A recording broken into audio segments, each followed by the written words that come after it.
Ladies, gentlemen, fellow speakers, and distinguished guests, I want you to put your hand into your pocket and take out your phone and hold it in your hand, please. Now, I want you to actually turn it off. I know you were told at the beginning, but I want you to actually turn it off now. It's difficult to do sometimes. We actually have a fear. We don't want to turn it off, but turn it off now because I'm about to tell you why that is so important. My name is Willam Meara. I am from Dublin, Ireland, and I am a tech addict. Or at least I was, holding down 5 jobs and spending 16 hours a day, 6 days a week on my phones, laptops, and tablets. I was living a busy, cluttered, and hectic lifestyle, losing concentration, losing sleep, but more importantly, losing the ability to be still. As a result, I was suffering from panic, anxiety, and a life of constant stress at just how much I had going on. I was in all essence of the word unhappy. But I found solace in the fact that I wasn't alone in the world. There are millions of tech addicts all over the world just like me, not that they know it. But I hear you say, what's wrong with technology? It's an extremely useful thing, right? And you are right. I want to introduce you to a word, NOMOPHOBIA. NOMOPHOBIA, or no mobile phone phobia, is the fear of being without your mobile phone. And like all other phobias, it's an irrational fear. It's the fear of missing out information. Some of us might know it as FOMO. Now, it's a new word because smart technology is also extremely new. Yet we now spend over half our waking lives staring at screens. Because it's so new, we haven't developed the social etiquette that comes with having our digital devices in the presence of others. For example, you wouldn't simply take out a chapter of your favorite book and begin reading it while with your friends. They'd say you're being rude. And they're right, you would be rude. But we allow it to be okay to have our digital devices in the presence of others. Romantic partners now spend more time staring into their phones than into their lover's eyes.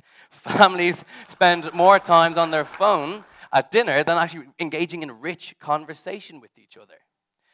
So the problem here is, what do we do?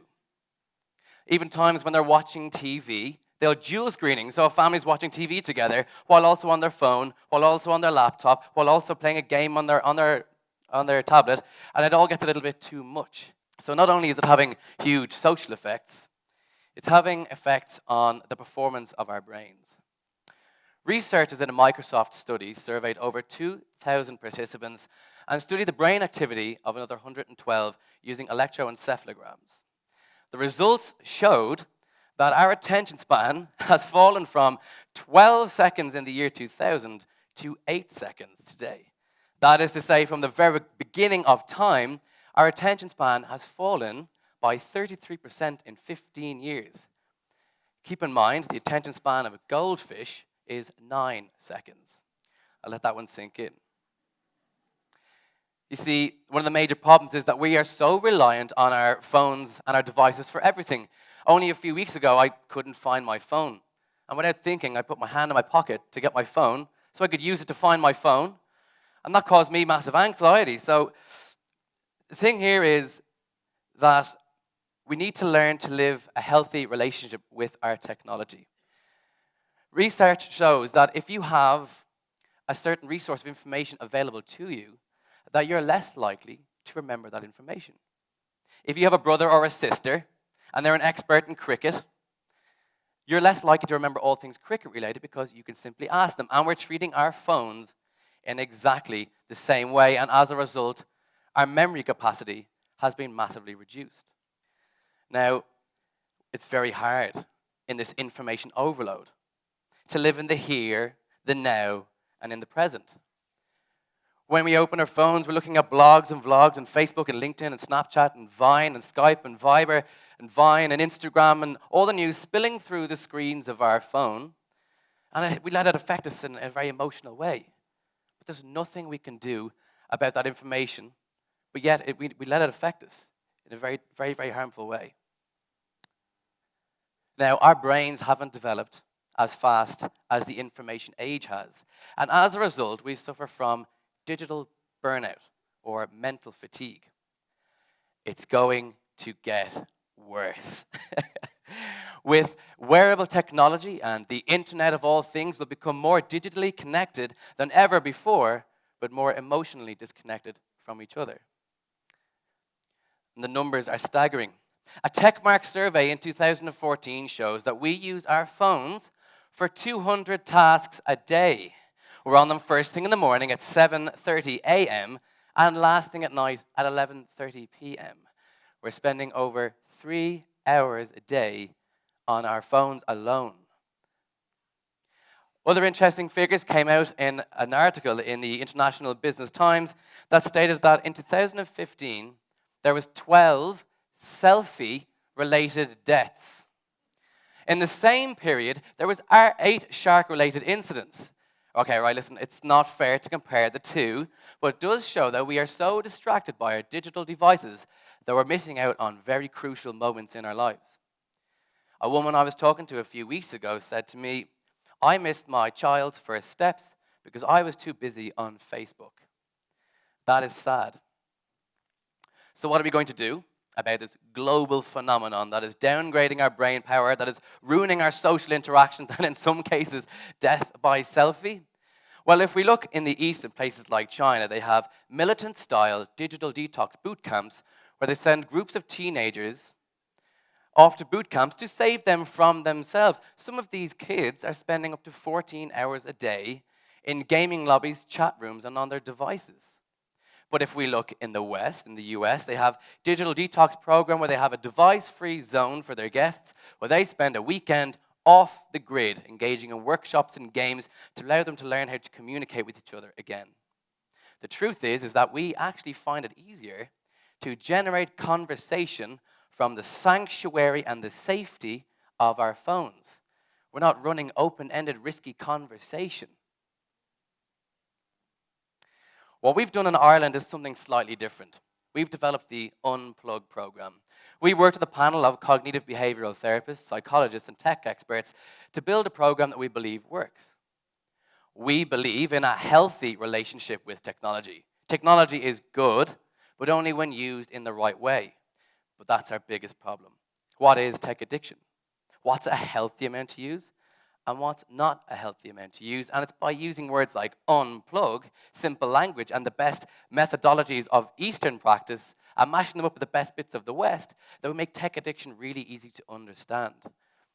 But any addiction therapy, like any addiction therapy in the walks of life, is only as useful as how sustainable it is.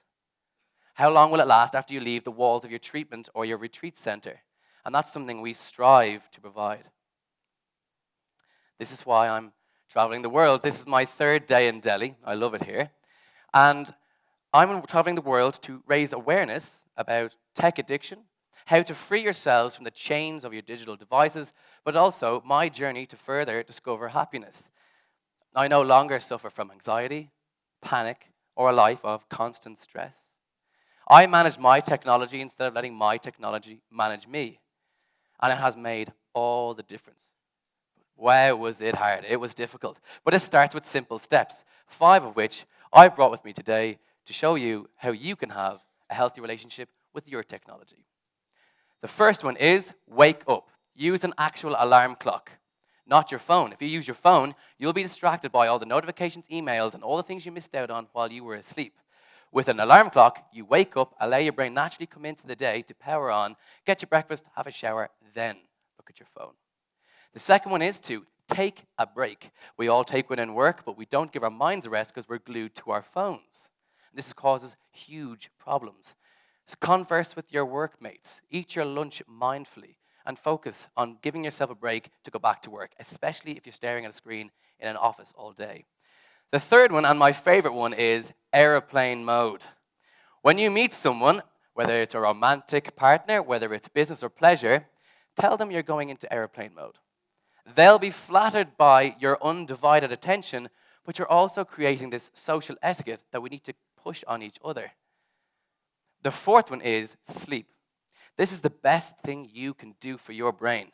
Now, it's difficult to sleep when your brain's a busy place, and if you're using your technology, an hour before bedtime, you're not going to be able to sleep. The number one symptom of a tech addict is insomnia. So try and give yourself a tech-free zone 1 hour before you go to bed. And the last one, and we're all guilty of it, is live moments. Life's full of great moments, fantastic moments, and we rush to capture them. And then we look back at those moments, and we don't really remember what it was like to be there because we weren't fully there. It's good to share it online, but spend more time sharing those moments with those in your company than those online, because people online probably don't care all that much. Now, I want you to hold your phone in your hand once more. I bet it's still on. Hold it in your hand once more. I want you to feel the weight and the burden of that phone in your hand. You're holding a weapon of mass distraction. And in a world full of distractions, especially a city as noisy as Delhi, look for the silence, even if just for a few moments, and take them, because they're yours. I hope you've enjoyed this experience. Thank you very much.